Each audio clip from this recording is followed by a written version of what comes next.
So a microscope is really just used to look at something up close that you can't see with your naked eye. My eyes are getting worse every day, and so I can't see anything without a microscope or at least a magnifying glass anymore. And so I have a stereoscope. I have a big scope. I don't think they're terribly expensive in my mind. You can buy a base scope for about $300, and then you buy your octal pieces, the pieces that you want to use to view stuff, or where your money is basically. So you can buy like 95X or whatever. So you'll spend about $600 total on the base and your octal pieces, and then a camera. So if you want to put a camera on it, a camera takes one of the eyepieces. Even if it's not in the eyepiece, it switches from the eyepiece. So you have an eyepiece that goes through, and you have a camera back here, and you have to turn off one eye and it redirects it to the camera. So you don't need a camera most of the time unless you're trying to show somebody or it's marketing. So really all you're doing, looking at platters is ridiculous. There's almost nothing, and the reflection actually stops you from easily looking at them. You can actually use like an infrared light and hold it over the platter, and sometimes you can see the scratches from the infrared light, or even a flashlight sometimes. But all you can do is take out your heads and look at your heads under here. So I've got some pictures, like this is actually a head up close. If you get really close to a head, you can see that. So a lot of heads are not manufactured by the actual company itself. So like Western Digital, somebody makes heads and sells them to them, because those are JTAG ports. Those are testing ports that they can actually connect to on the head. So you can actually see that this head, before it was soldered on to whatever it wasn't part of the assembly in that process. That's how they were testing or probing it or doing something with it. So, and then you can see junk. You can see stuff that when you get stuff on a head and you know what your problem is. So when you actually get to a spot where you can see, so Joey, see this one's like ripped up. There's actually a spot here. This can actually do, on a microscope, that looks gigantic. It's really tiny. I mean, you really can't, you wouldn't even see this with your naked eye. You wouldn't even know it was there. But think about what that could do to the platter landing on the platter. And you get a piece trapped inside of a piece. It'll get even worse from that standpoint. So, I mean, look at that. That's a 0.017. I mean, that's, you can't even tell on a head with your eye. You would only be able to see this with a microscope. So when you're looking at these, you're also looking to see if in the middle, if there's, I've got some other pictures, I'll have to dig them up, but there's some other pictures that will show you, and you can see like when there's some damage or something's not sitting right. So that's the only thing from heads. The rest of the stuff is chips. The rest of the stuff is all PCB boards and soldering, and you don't need to spend, I mean, it is easier, I'm not going to kid you, it is easier to solder with a scope, with a stereoscope, and sit in front of the stereoscope and look down through this tube. You can solder with an iron, but since I'm using infrared most of the time, I'm only checking it. I'm not even soldering underneath it anymore. So most of the time, if I'm doing surface mount stuff or I'm doing chips, I'm putting them in infrared, and then I might want to inspect it to make sure that all the legs got soldered. So you don't need to use that. You can buy, this is, you'll see, I mean, I'll hook this up when we're doing the soldering, and this does 300X. So this is even higher res than that from that standpoint. And you take a laptop, and you put your software on the laptop, and then you zoom in with this, and you can actually hold this and actually go up. The only problem is, so most of these USB scopes don't have a good stand. This one has a really good stand, and this was like 80 bucks or something like that. But the stand is actually fairly similar and holds the scope pretty solid. All the others are like little tripod things that bend and flip and plastic, and wind blows them over and all kinds of stuff. And I like this one a lot, and you'll see when we hook it up later, I mean, it's portable. I can reassemble it. It's got some weight to it, so it's got some heft that holds it down, and I can move my scope around. So, but all the other scopes are pretty much just like this too. They're just a stick. And the big thing that you want to make is make sure that you got lighting coming out of the tube. And same thing on a stereoscope.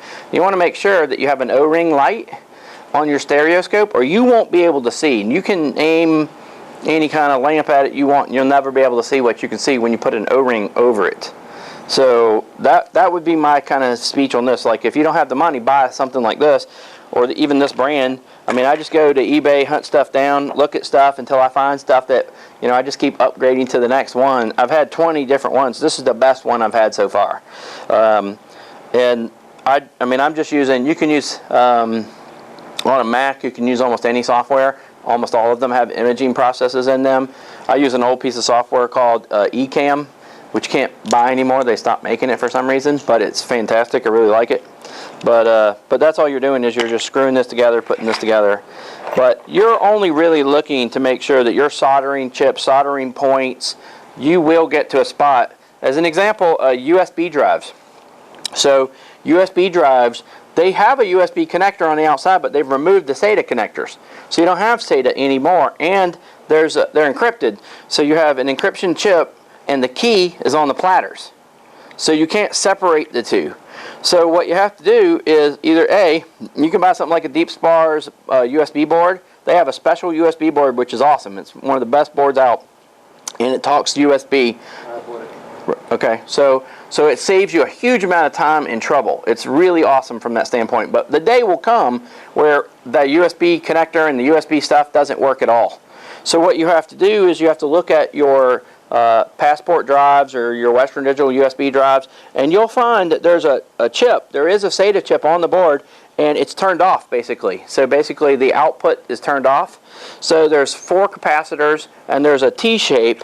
You can find wiring diagrams. They're all a little bit different. Every one slightly different, but people find them and then they publish them and they show you a picture of them. And there's 4 wires. You take a standard SATA cable, chop it, take the 4 wires and solder each of the 4 wires to the 4 points, remove the capacitors, and then it's on.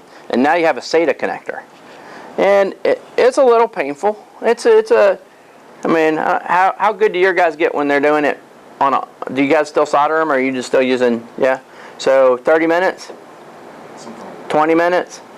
I mean, if you don't do it a lot and you don't do it every day, it takes an hour. It'll take an hour to get everything right. Make sure that all your points are done. Find the capacitors, remove it, find your layout. Take about an hour.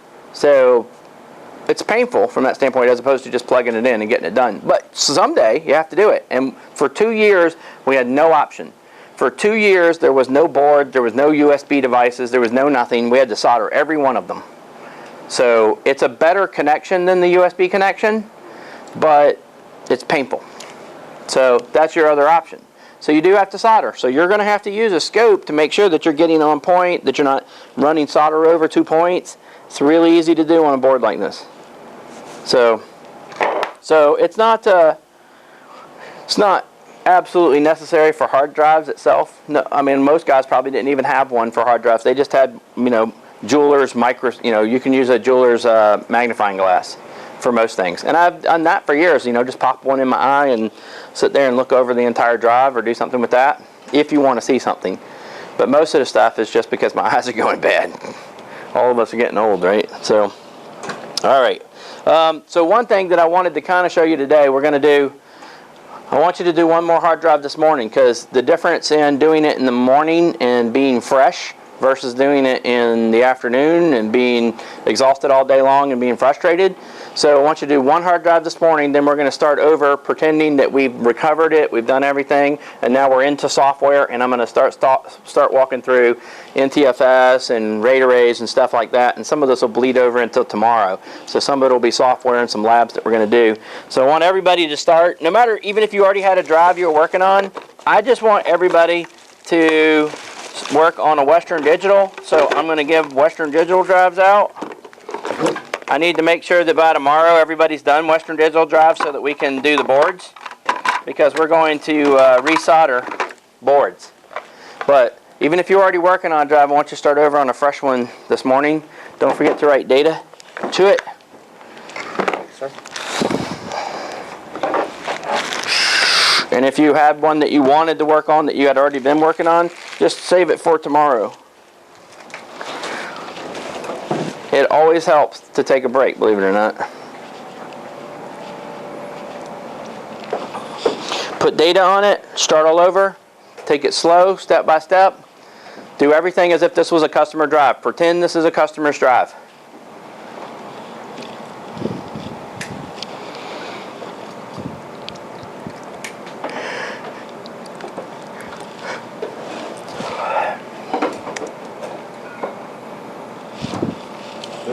writing down. That's right. You should not be, but you've got to get something on it. I mean, I could have pre-made them for you, but you know how much work it already is.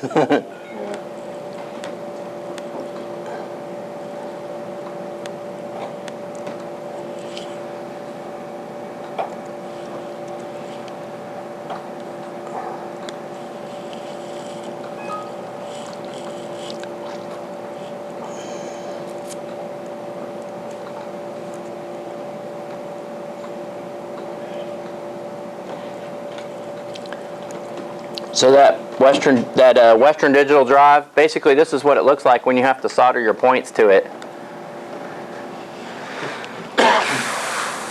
It's not as bad as this. There's others that are cleaner. This one's actually picking up power because there's like 2 wires usually on the end that you can do power to, but there's 4 points that you're normally soldering to. Usually they're about right here. Usually there's like 4 points right here, but on this particular drive, these were where they were. But that's really all you're doing. These 4 are the SATA, and these are power and ground.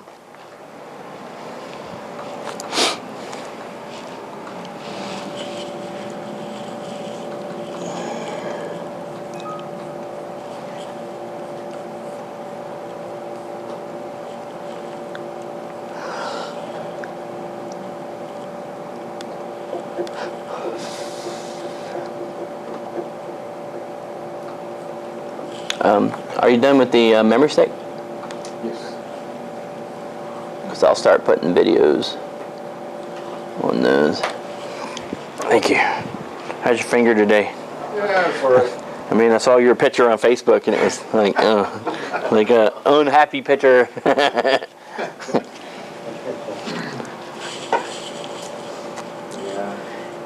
I get a lot of support there too. Yeah, you did actually. You got quite a bit. There's, oh, look up. It'll be okay. It's all right if it's purple.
You end up doing what? ended up going to Buckhead last night? Yeah? Did it rain? Oh, yeah. I got soaked just going from the parking lot to the restaurant. But